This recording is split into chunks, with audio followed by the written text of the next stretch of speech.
I want to welcome you to this very special field trip this morning. I'm Kathy Udiger. I'm the chairman of Tortoise Group, if you don't know me. And this is a very special field trip. This Desert Tortoise Conservation Center, as you know, is not open to the public. And it's a very, very busy place. And these ladies have graciously offered to do a field trip for us this morning, even though they are extremely busy right now with translocations. So let me introduce Lori and Angie that I've been working with for a long time here. This is a great way to get sound, isn't it? Scott says it's not working real well. And this must be Jasmine? Amy, sorry. Jasmine. And they're Jasmine went to do something else. So these ladies will be available to answer questions, and they'll be leading us on a tour. And first I'm going to turn it over to, I think, Lori? Sure, yep. Okay. And your photos, while you are free to take them, they are property of the San Diego Zoo or operated by San Diego Zoo Global. And so those photos you can share with others, but we ask that you not post them on any public websites, Facebook or Twitter. Since they are property of the zoo. We're a closed facility, as Kathy said. We're not open to the public, and we sit on federal land, so we just ask you kind of follow those guidelines.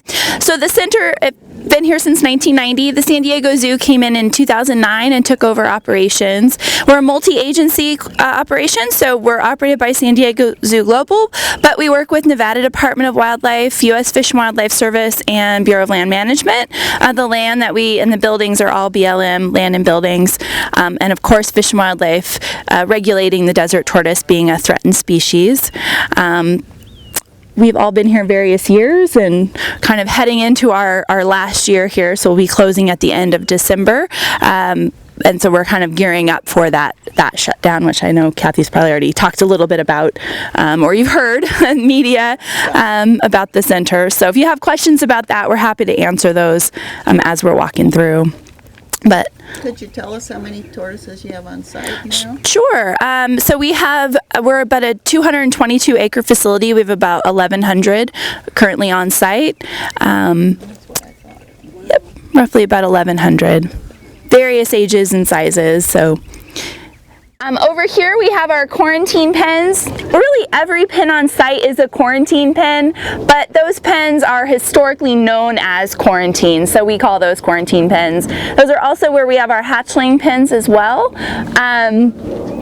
These pens you're seeing right in front are med pens, so tortoises that go into our medical center, they often will be, once they're treated, we want to still observe them and have them close by, so we'll use these pens for that. That way we can look at them whenever we need to.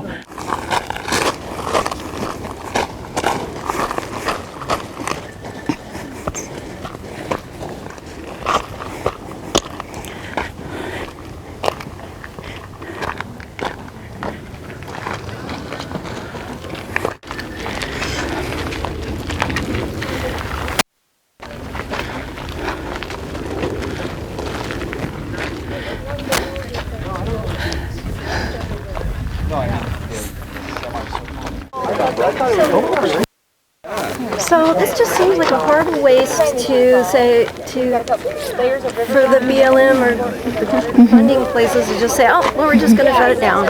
I mean, that funding was to the point where they just couldn't sustain this. And then dealing also with the pet population. The pet population. Yeah, so that takes a lot of funding as well. So what I think the goal is really getting folks on board with understanding that their pet tortoise is a pet. And these tortoises, these animals reproduce really well, since that's not the issue that's causing them to be on the threatened under the Endangered Species Act. That's not what's causing it. It's habitat loss and destruction. So it's looking at ways that we need to conserve our habitat for them, and hoping that people with pets will know that their pet, if they have one or two and they're not reproducing in their backyard, then that's a good thing.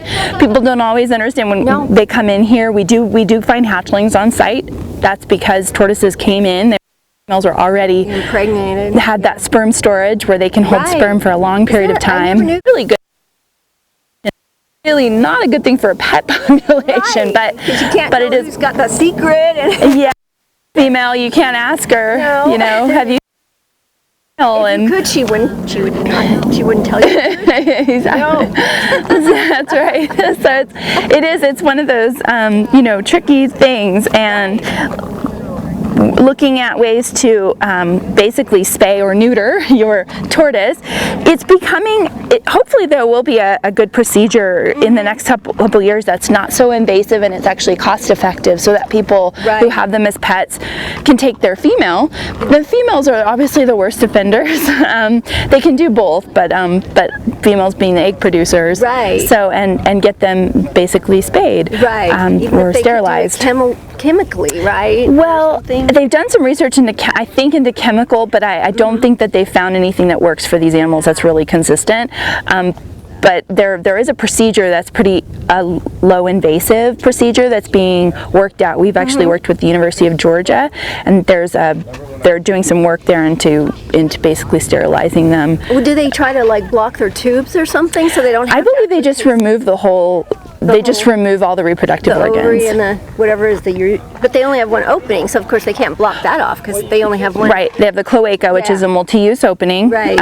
Inter-exit opening, and so they don't do that. So they basically are able to go in, the procedure, which is fairly new, they go in through the prefemoral area, which is the leg openings, the rear hind leg openings, through the skin, and they can remove, they'd make 2 small incisions, and they're able to remove what they need to remove. Right. I've not seen the procedure, so I'm not super familiar, but just the basics. So they basically remove what they need to, and they stitch those up, and it has a pretty a short recovery time because they're not doing anything with the shell. Right. Our vet in San Diego actually does a really similar procedure for doing urolith removals, where she can actually go through that prefemoral opening or leg opening and make a small incision, just one.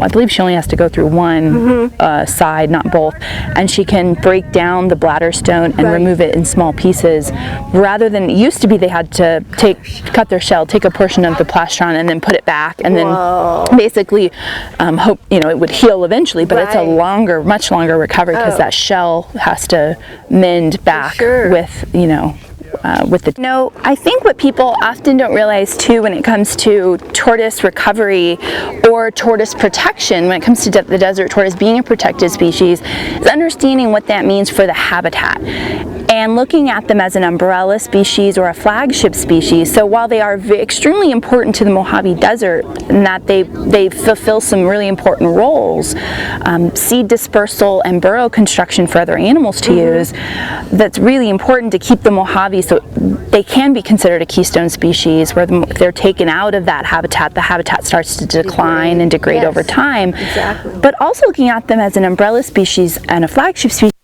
They're, as a flagship species, they're iconic and they represent the Mojave Desert. Exactly. So by offering them protection, you're actually protecting, again, as an umbrella species, protecting all the species, plant and animal underneath them, and conserving the habitat as a whole. So it's really important when they look at using the Mojave Desert for whether it be solar sites or wind energy sites or just construction in general, whatever that is, looking at the habitat as a whole and not creating these fragmented populations. And so that's a big part of conservation. Not just taking one species and saying we'll protect that one species and that's it, but saying that species is important because of these reasons and we're actually protecting everything. The whole ecosystem. The whole ecosystem. That's really... So getting that message out there is often hard to do, and people don't always understand that when they say, well, why do we care so much about the desert tortoise? Now, most of these are pet rescues, right? Most are. Yeah, most came in as pets at some point. So you'll see some differences in shells, and you'll see some pyramiding, and you'll see larger tortoises that are abnormally large because they were fed as a pet. We tend to see tortoises that are in the wild, they're a bit smaller. They're 8 to 15 inches on average, but in captivity they can be quite a bit bigger. They'll head onto more into that 14, 15, 16, 17 inch range in length, and a couple pounds definitely heavier. Yeah, they just being fed they're fed more often. We tend to love our pets